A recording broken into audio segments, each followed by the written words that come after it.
আসসালামু আলাইকুম রহমতুল্লাহ। এখন চলছে রমাদান মাস, আর রমাদান মাস হচ্ছে মুমিনদের জন্য ইবাদতের মৌসুম।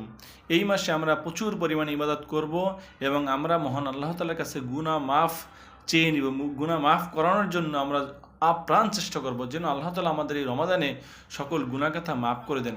দেখেন, আপনি যদি সওয়াব লাভের আশায় এই সিয়াম পালন করেন, সওয়াব লাভের আশায় যদি আপনি কিয়ামুল লাইল করেন, সওয়াব লাভের আশায় যদি আপনি লাইলাতুল কদরে ইবাদত করেন, তাহলে মহান আল্লাহ তাআলা আমাদের পূর্বের গুনাহসমূহ ক্ষমা করে দিবেন। দেখুন, আমরা ভাগ্যবান, কেননা আমরা রমাদান পেয়েছি। রমাদান যারা পেয়েছেন আর যারা গুনাহ মাফ করাইতে পারেন নাই, তাদের মতন হতভাগা আর কেউ নাই।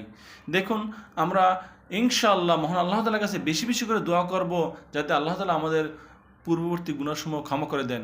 এবং যাদের পিতামাতা বেঁচে আছে, তাদের কাছে আপনারা মাপ চান, ক্ষমা চান। কারণ পিতামাতা সাথে আমরা অনেক অন্যায় করেছি, আমরা অনেক তাদের খেয়ানত করেছি। এই জন্য পিতামাতার কাছ থেকেও আমরা মাপ চান। মহান আল্লাহ তাআলা আমাদের সকলকে এই রমাদানে যেন আমরা নিষ্পাপ হয়ে যেন পরবর্তী মাসগুলোতে পদার্পণ করতে পারি, সেই তৌফিক আল্লাহ তাআলা আমাদের দান করুক। আমিন। আসসালামু আলাইকুম রহমতুল্লাহ।